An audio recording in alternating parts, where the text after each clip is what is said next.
जय माता दी दोस्तों, स्वागत है आपका हमारे YouTube चैनल भक्ति की शक्ति में।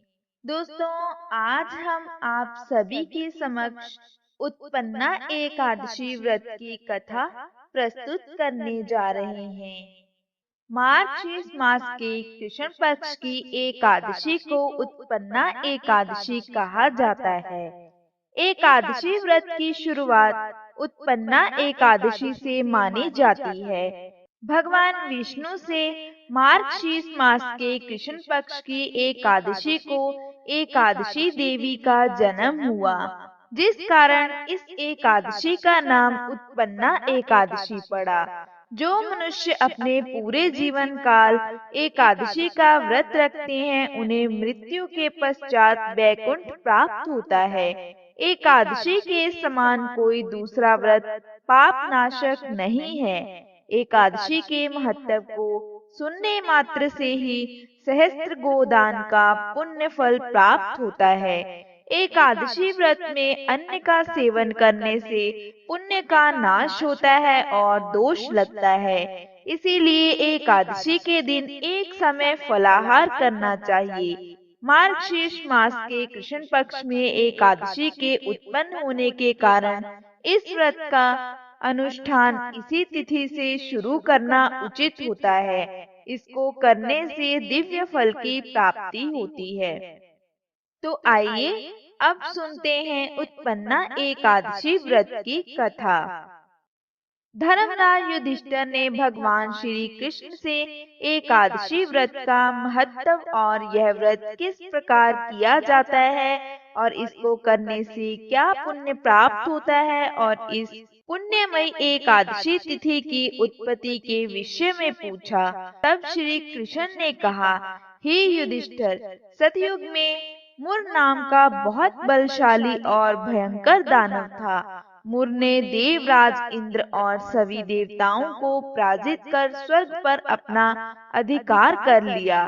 तब समस्त देवता भयभीत होकर भगवान शिव के पास पहुँचे और उन्हें सारा वृतांत कह सुनाया कि मुर के अत्याचारों से भयभीत होकर सभी देवता मृत्यु लोक में इधर उधर भटक रहे हैं। तब भगवान शिव ने देवताओं से कहा कि आप तीनों लोकों के स्वामी, अपने भक्तों के दुखों को दूर करने वाले प्रभु विष्णु की शरण में जाएं। वे आपका अवश्य कल्याण करेंगे। महादेव देवगणों को साथ लेकर क्षीर सागर गए। क्षीर सागर में भगवान विष्णु शेषनाग की छाया योग निद्रा में लीन थे। भगवान विष्णु को देखकर सभी देवता स्तुति करने लगे और विनती करने लगे कि हे श्री हरि, हम मूर दैत्य से भयभीत होकर आपकी शरण में आए हैं। आप हमारी रक्षा करें। आप ही इन संसार के उत्पत्ति, पालनहार और संहार करने वाले हैं। आप सर्वव्यापक हैं। हम पर कृपा करें और उस भयानक दैत्य से हमारी रक्षा करें। देवताओं के मुख से ऐसी वाणी सुनकर भगवान विष्णु ने कहा कि ऐसा कौन सा दैत्य है जिसने देवताओं को जीत लिया है, मुझे उसका नाम बताओ। तब देवराज इंद्र ने कहा, हे भगवान, प्राचीन समय में नाड़ी जंग नामक एक राक्षस था। उसका महापराक्रमी मुर नामक एक पुत्र है। वह चंद्रावती नामक नगरी में रहता है और उसने सभी देवताओं को हराकर स्वर्ग पर अपना आधिपत्य जमा लिया है। देवराज इंद्र के मुख से यह बात सुनकर भगवान विष्णु ने कहा, मैं आपकी सहायता अवश्य करूंगा और उस दैत्य से युद्ध करूंगा। देवताओं के अनुरोध पर भगवान विष्णु ने मुर दैत्य पर आक्रमण कर दिया। सैकड़ों असुरों का संहार किया। यह युद्ध 10,000 वर्ष तक चलता रहा, परंतु मुर दैत्य नहीं हारा।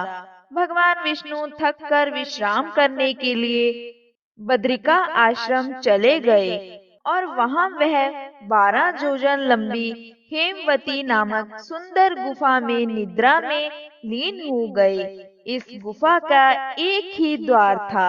मूर्धन्य ने भगवान विष्णु को मारने के उद्देश्य से जैसे ही उस गुफा में प्रवेश किया, भगवान विष्णु के शरीर से दिव्य अस्त्र शस्त्रों से युक्त एक अत्यंत रूपवती कन्या प्रकट हुई। कांतिमय रूप वाली देवी ने राक्षस मुर को युद्ध के लिए ललकारा और अपने हुंकार से मूर्धन्य को भस्म कर दिया। जब भगवान नारायण योग निद्रा से जागे तो उनके पूछने पर उस कन्या ने भगवान विष्णु को बताया कि उसने मूर्धन्य का वध कर दिया है। इस बात से प्रसन्न होकर भगवान विष्णु ने एकादशी नामक उस कन्या को मनोवांछित वरदान दिया और उस देवी से कहा कि आपका जन्म एकादशी के दिन हुआ है, अतः आप उत्पन्ना एकादशी के नाम से जानी जाएंगी। प्रत्येक एकादशी को मेरे साथ तुम्हारी भी पूजा होगी। जो भक्त एकादशी का व्रत रखेंगे वे समस्त पापों से मुक्त हो जाएंगे और उन्हें अपनी प्रिय तिथि घोषित कर दिया। तो दोस्तों, ये थी उत्पन्ना एकादशी व्रत की कथा। जो कोई भी एकादशी के दिन इस कथा को पढ़ता है या सुनता है, उसको एकादशी के व्रत करने जितना पुण्य प्राप्त होता है।